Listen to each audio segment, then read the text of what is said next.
Praise the Lord. அன்பின் ஆண்டவரே, இந்த வேளையில் கூட உம்முடைய நாமப்படும்படி உம்மை நோக்கி பார்க்கிறோம்.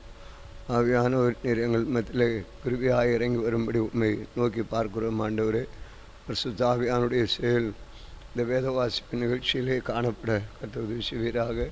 உமக்கு நன்றி தெரிவிக்கிறோம். இயேசு கிறிஸ்துவின் நாமத்தில் வேண்டிக் கொள்கிறோம் பிதாவே, ஆமென். அன்பின் நேயர்களே, இன்றைக்கு நாம் வாசிக்க வேண்டிய வேத பகுதி எண்ணாகமத்தின் புத்தகம் 16ஆம் அதிகாரம், புக் ஆஃப் நம்பர் சாப்டர் 16.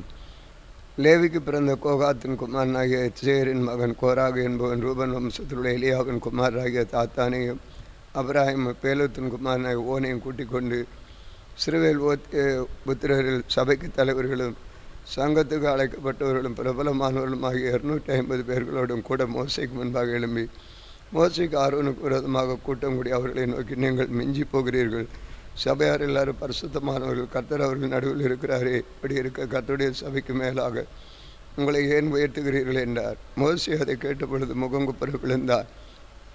பின்பு அவன் கோராகையும் அவருடைய எல்லா கூட்டத்தாரையும் நோக்கி, நாளைக்கு கர்த்தர் தம்முடையவர் என்றார் என்று தம்மண்டியிலே சேர தாம் கட்டளையிட்ட பரிசுத்தவான் என்னான் என்று காண்பிப்பார். அப்பொழுது என்னை தெரிந்து கொள்வாரோ அவரை தம்மிடத்தில் சேர கட்டளையிடுவார். ஒன்று செய்யுங்கள், கோராகின் கூட்டத்தார்களே, நீங்கள் எல்லாரும் தூபகலசங்களை எடுத்துக்கொண்டு நாளைக்கு அவர்களில் அக்கினி போட்டு கர்த்தருடைய சந்தி தூபவர்க்கமிடுங்கள். அப்பொழுது கர்த்தர் எவனை தெரிந்து கொள்வாரோ அவன் பரிசுத்தமுள்ளவனாயிருப்பான். லேவியின் புத்தராகிய நீங்களே மிஞ்சி போகிறீர்கள் என்றார்.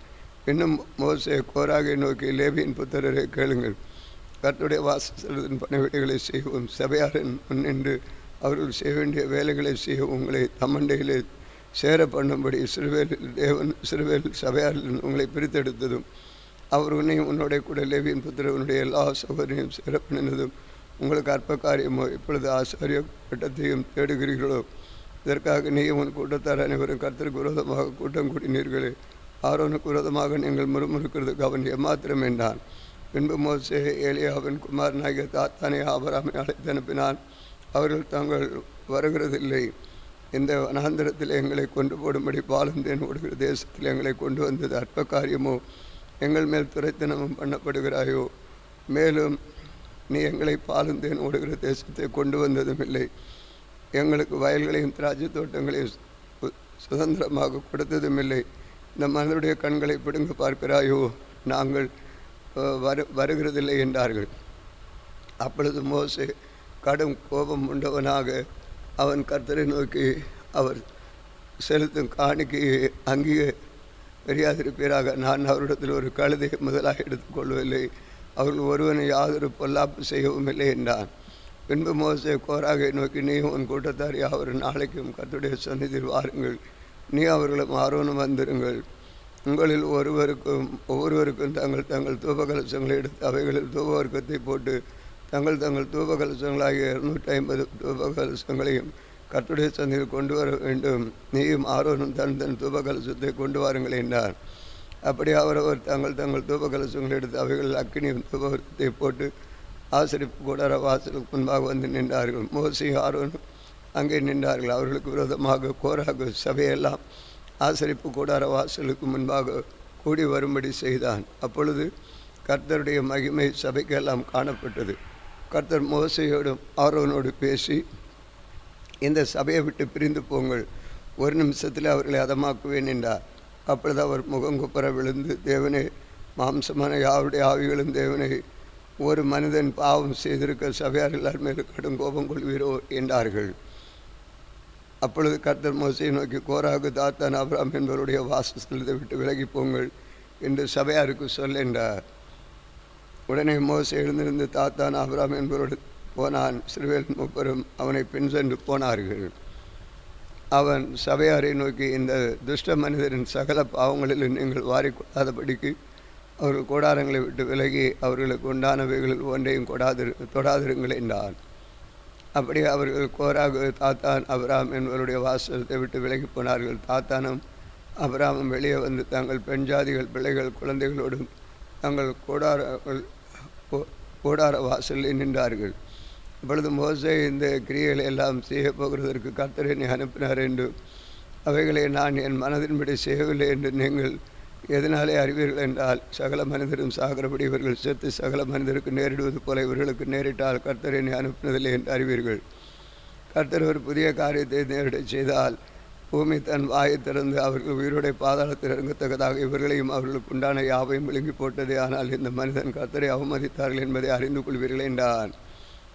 அவன் இந்த வார்த்தைகளை எல்லாம் சொல்லி முடித்தவுடனே அவர்கள் நின்றிருந்த நிலம் பிளந்தது. பூமி தன் வாயை திறந்து அவர்களையும் அவர்கள் வீடுகளையும் கோராக எல்லா மனிதரையும் அவர்களுக்கு உண்டான சகல பொருட்களையும் விழுங்கி போட்டது. அவர்கள் தங்களுக்கு உண்டானவைகள் எல்லாவற்றோடு உயிரோடைய பாதாளத்தில் இறங்கினார்கள். பூமி அவர்களை மூடிக்கொண்டதை இப்படி சபை நடுவிலிருந்து அழிந்து போனார்கள்.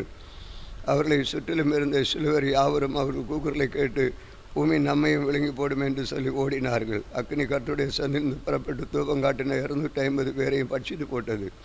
பின்பு கர்த்தர் மோசையை நோக்கி அக்னிக்குள்ளாகப்பட்ட தூப கலசங்களை எடுத்து அவைகளிலிருந்து அக்னியை அப்பாலே கொட்டி போடும்படி ஆசாரனை ஆரோன் குமாரன் எலியாசருக்கு சொல்ல அந்த தூப கலசங்கள் பரிசுத்தமாயின. தங்கள் ஆத்துமாக்களே கேடுண்டாக்கின அந்த பல பாவிகள் அடிக்க கடவர்கள் அவர்கள் கர்த்தருடைய சந்தில் அவைகளை கொண்டு வந்ததினால் அவைகள் பரிசுத்தமாயின. அவைகள் இஸ்ரவேல் புத்தருக்கு ஒரு அடையாளமாக இருக்கும் என்றார். அப்படி ஆசான எலியாசர் சுட்டரிக்கப்பட்டவர்கள் கொண்டு வந்திருந்த வெண்கல தூபகலங்களை எடுத்து ஆரோனின் புத்தர் இராத அந்நியன் ஒருவனும் கர்த்தருடைய சந்நிதியில் தூபம் காட்ட வராதபடியும் கோராகை போலும் அவன் கூட்டத்தாரை போலும் இராதபடியும் இஸ்ரவேல் புத்தருக்கு ஞாபகக்குறியாக இருக்கும் பொருட்டு கர்த்தர் மோசையை கொண்டு தனக்கு சொன்னபடி அவைகளை பலிபீடத்தை மூடும் தகடுகளாக அடிப்பித்தான். மறுநாளில் இஸ்ரவேல் புத்தரின் சபையார் எல்லாரும் மோசைக்கு ஆரோனுக்கு விரோதமாக முறுமுறுத்து நீங்கள் கர்த்தரின் ஜனங்களை கொண்டு போட்டீர்கள் என்றார்கள். சபையார் மோசைக்கு ஆரோனுக்கு விரோதமாக கூடிய ஆசரிப்பு கூடாரத்துக்கு விரோதமாக நேரே பார்க்கிற போது மேகம் அதை மூடினது. கர்த்தரின் மகிமை காணப்பட்டது. மோசை ஆரோனும் ஆசரிப்பு கூடாரத்துக்கு முன்பாக வந்தார்கள். அப்பொழுது கர்த்தர் மோசையை நோக்கி இந்த சபையார் விட்டு போங்கள், ஒரு நிமிஷத்தில் அவர்களை அதமாக்குவேன் என்றார். அவர்கள் முகங்குப்புற விழுந்தார்கள். மோசே ஆரோனை நோக்கி நீ தூபகலசத்தை எடுத்து பலிபீடத்திலிருந்து அக்னி அதில் போட்டு அதன் மேல் தூபவர்க்கமிட்டு சீக்கிரமாக சபையிடத்திற்கு போய் அவர்களுக்காக பாவ நிவர்த்தி செய்ய கர்த்தர் சந்தியிலிருந்து கடும் கோபம் பட்டது வாதை தொடங்கிட்டு என்றார். மோசே சொன்னபடி ஆரோன் அதை எடுத்துக்கொண்டு சபையின் நடுவில் ஓடினான். ஜனங்களுக்குள்ளே வாதை தொடங்கி இருந்தது. அவன் தூபவர்க்கம் போட்டு ஜனங்களுக்காக பாவ நிவர்த்தி செய்து செத்தவர்களுக்கும் உயிரோடு இருந்தவர்களுக்கு நடுவே நின்றான். அப்பொழுது வாதை நிறுத்தப்பட்டது. கோராகின் காரியத்தை நிமித்த செத்தவர்கள் தவிர அந்த வாதையினால் செத்து போனவர்கள் 10,700 பேர். வாதை நிறுத்தப்பட்டது. அப்பொழுது ஆரோன் ஆசரிப்பு கூடார வாசலுக்கு மோசேயிடத்தில் திரும்பி வந்தான். அதிகாரம் 17. பின்பு கர்த்தர் மோசையை நோக்கி இஸ்ரவேல் புத்திரருடைய பேசி அவர்கள் பிதாக்களின் வம்சங்களாய் ஒவ்வொரு வம்சனுடைய பிரபுவனிடத்தில் ஒவ்வொரு கோலாக 12 கோலை வாங்கி அவனவன் கோலில் அவனவன் பெயர் எழுதுவாயாக. லேவியனுடைய கோலின் மேல் ஆரோனின் பெயர் எழுத கடவாய். அவர்களுடைய பிதாக்களின் ஒவ்வொரு வம்ச தலைவனுக்காகவும் ஒவ்வொரு கோல் இருக்க வேண்டும். அவைகள் ஆசரிப்பு கூடாரத்தில் உங்களை சந்ததிக்கும் ஸ்தானமாகிய சாட்சி பெட்டிக்கு முன்னே வைக்கப்பட்ட கடவாய். அப்பொழுது நான் தெரிந்து கொள்கிறவனுடைய கோல் துளிர்க்கும். இப்படி இஸ்ரவேல் புத்திரர் உங்களுக்கு விரோதமாய் முறுமுறுக்கு அவர்கள் முறுமுறுப்பை என்னை விட்டு ஒழிய பண்ணுவேன் என்றார். இதை மோசே இஸ்ரவேல் புத்திரருடைய சொன்னான். அப்பொழுது அவர்களுடைய பிரபுக்கள் எல்லாரும் தங்கள் பிதாக்களுடைய வம்சத்தின்படி ஒவ்வொரு பிரபுக்கு ஒவ்வொரு கோலாக 12 கோல்களை அவரிடத்தில் கொடுத்தார்கள். ஆரோன் கோலும் அவருடைய கோல்களுடனே இருந்தது. அந்த கோல்களை மோசே சாட்சியின் கூடாரத்தில் கர்த்தருடைய சமூகத்தில் வைத்தான். மறுநாள் மோசே சாட்சியின் கூடாரத்துக்குள் பிரவேசித்த பொழுது இதோ லேவியின் குடும்பத்தாருக்கு இருந்த ஆரோனின் கோல் துளிர்த்திருந்தது. அது துளிர்விட்டு பூத்து வாதுமை பழங்களை கொடுத்தது. அப்பொழுது மோசே கர்த்தருடைய சமூகத்தில் இருந்த அந்த கோல்களை எல்லாம் எடுத்து இஸ்ரவேல் புத்திரர் எல்லாரும் காண வெளியே கொண்டு வந்தான். அவர்கள் கண்டு அவரவர் தங்கள் கோல்களை வாங்கி கொண்டார்கள். அப்பொழுது கர்த்தர் மோசையை நோக்கி ஆரோனின் கோல் அந்த கலகக்காருக்கு விரோதமான அடையாளமாகும் மட்டும் அதை திரும்பவும் சாட்சி பெட்டிக்கு முன்னே கொண்டு போய் அவர்கள் எனக்கு விரோதமாய் முறுமுறுப்பதை ஒழிய பண்ணுவாய். அப்பொழுது அவர்கள் சாக மாட்டார்கள் என்றார். கர்த்தர் தனக்கு கட்டளையிட்டபடியே மோசே செய்தான். அப்பொழுது இஸ்ரவேல் புத்திரர் மோசையை நோக்கி இதோ செத்து அழிந்து போகிறோம், நாங்கள் எல்லாரும் அழிந்து போகிறோம். கர்த்தர் வாசல்கிட்டே வருகிற எவனும் சாகிறான், நாங்கள் எல்லாரும் செத்துதான் தீருமோ என்றார்கள். அதிகாரம் 18. பின்பு கர்த்தர் ஆரோனை நோக்கி நீயும் உன்னோட கூட உன் குமாரர் உன் தகப்பன் வம்சத்தாரும் பரிசுத்த ஸ்தலத்தை பற்றி அக்கிரமத்தை சுமக்க வேண்டும். நீ உன்னோட கூட உன் குமாரர் உங்கள் ஆசாரிய ஊழியத்தை பற்றி அக்கிரமத்தை சுமக்க வேண்டும். உன் தகப்பனாகிய லேவியின் கோத்திரத்தாரான உன் சகோதரனையும் உன்னோடைய கூடியிருக்க உன்னிடத்தில் சேவிக்கும் அவர்களை சேர்த்துக்கொள். நீயும் உன் குமாரரும் சாட்சியின் கூடாரத்துக்கு முன் மொழியை செய்ய கடைவீர்கள். அவர்கள் உன் காவலையும் அனைத்தும் காவலையும் காக்க கடவர்கள் ஆகலும் அவர்களின் நீங்களும் சாகாதபடி அவர்கள் பரிசுத்த ஸ்தலத்தின் பனிமூட்டுகள் எண்ணிலையும் பலிப்பிடத்தண்டையிலும் சேராமல் உன்னோடைய கூடிக்கொண்டு கூடாரத்துக்கு அடுத்த எல்லா பணிவிடையும் செய்ய ஆசிரிப்பு கூடாரத்தில் காவலை காக்க கடவர்கள் அந்நியன் ஒருவன் உங்களிடத்தில் சேரக்கூடாது. இஸ்ரவேல் புத்திரன் மேல் இனி கடும் கோபம் வராதபடி நீங்கள் பரிசுத்த ஸ்தலத்தின் காவலையும் பலிபிடத்தின் காவலையும் காக்க கடவீர்கள். ஆசிரிப்பு கூடாரத்தின் பணிவிடை செய்ய கர்த்தருக்கு கொடுக்கப்பட்ட உங்கள் சகோதரர் லேவியரையும் இஸ்ரவேல் புத்திரருக்கு பிரித்து உங்களுக்கு தத்தமாக கொடுத்தேன். ஆகையால் நீ உன்னோட கூட உன் குமாரன் பலிபிடத்துக்கு திரைக்கு உட்புறமாகவும் அடுத்த எல்லாவற்றையும் செய்யும் பொருட்டு உங்கள் ஆசாரிய ஊழியத்தை காத்து சேவிக்க கடவீர்கள். உங்கள் ஆசாரிய ஊழியத்தை உங்களுக்கு தத்தமாக அருளினேன். அதை செய்யும் சேருகிற அந்நியன் கொலை செய்யப்பட கடவன் என்றார். பின்னும் கர்த்தர் ஆரோனை நோக்கி, நீ இஸ்ரவேல் புத்திரர் பரிசுத்தமாக்கப்படுகிறவைகள் எல்லாம் எனக்கு ஏறெடுத்து படைக்கப்படும் படைப்புகளை காத்து கொண்டிருக்கிறீர்கள். அவைகளை உனக்கு கொடுத்தேன். அபிஷேகத்தின் அவைகளை உனக்கு உன் குமாருக்கு நித்திய கட்டளையாக கொடுத்தேன். மகா பரிசுத்தமானவைகள் அக்னிக்கு உட்படுத்தப்படாமல் உன்னுடையதாயிருப்பது எவையெனில் அவர்கள் எனக்கு படைக்கும் எல்லா படைப்பையும் எல்லா போஜன பலியும் எல்லா பாவ நிவாரணையும் எல்லா குற்ற நிவாரணங்களையும் உனக்கு உன் குமாருக்கும் பரிசுத்தமாயிருக்கும்.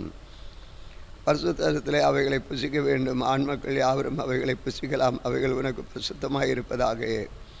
இஸ்ரவேல் புத்திரரை ஏறெடுத்து படைக்கிறது அசைவாட்டுகிறதுமான அவருடைய எல்லா காணிக்கைகளின் படைப்பு உன்னுடையவைகளாயிருக்கும். அவைகள் உனக்கும் உன் குமாருக்கும் உன் குமார்த்திகளின் நித்திய நியாயமாக கொடுத்தேன். உன் வீட்டிலே சுத்தமானவர்கள் எல்லாரும் அவைகளை புசிக்கலாம். அவர்கள் கர்த்தருக்கு கொடுக்கும் அவருடைய முதல் பலன்களாகி உச்சிதமான எண்ணெயும் உச்சிதமான திராட்சரசம் தானியத்தை உனக்கு உரியதாக கொடுத்தேன். தாங்கள் தேசத்தில் முதல் பலன்களில் அவர்கள் கர்த்தருக்குள் கொண்டு வருவதெல்லாம் உனக்கு உரியதாகும். உன் வீட்டிலே சுத்தமாக இருப்பார்கள் யாவரும் அவர்களை புசிக்கலாம். இஸ்ரவேலின் சாபத்தீடாக சேர்ந்து கொண்டு போதெல்லாம் உனக்கு உரியதாக இருக்கும். மனிதனும் மிருகங்களிலும் அவர் கர்த்தருக்கு செலுத்தும் சமஸ்த பிராணிகளுக்குள்ளே கற்பந்திறந்து பிறக்கும் யாவும் உனக்கு உரியதாக இருக்கும். ஆனாலும் மனிதரின் முதற்பேற்று அனைத்தை அகத்தியமாய் மீட்க வேண்டும். தீட்டான மிருக ஜீவனின் தலையீட்டையும் மீட்க வேண்டும். மீட்க வேண்டியவைகள் ஒரு மாதத்திற்கு மேற்பட்டதானால் உன் மதிப்புக்கு இதய பரிசுத்த ஸ்தலத்தின் சேக்கல் கணக்கின்படி 5 சேக்கல் பணத்தாலே அவைகளை மீட்க வேண்டும். ஒரு சேக்கல் 20 கேரா.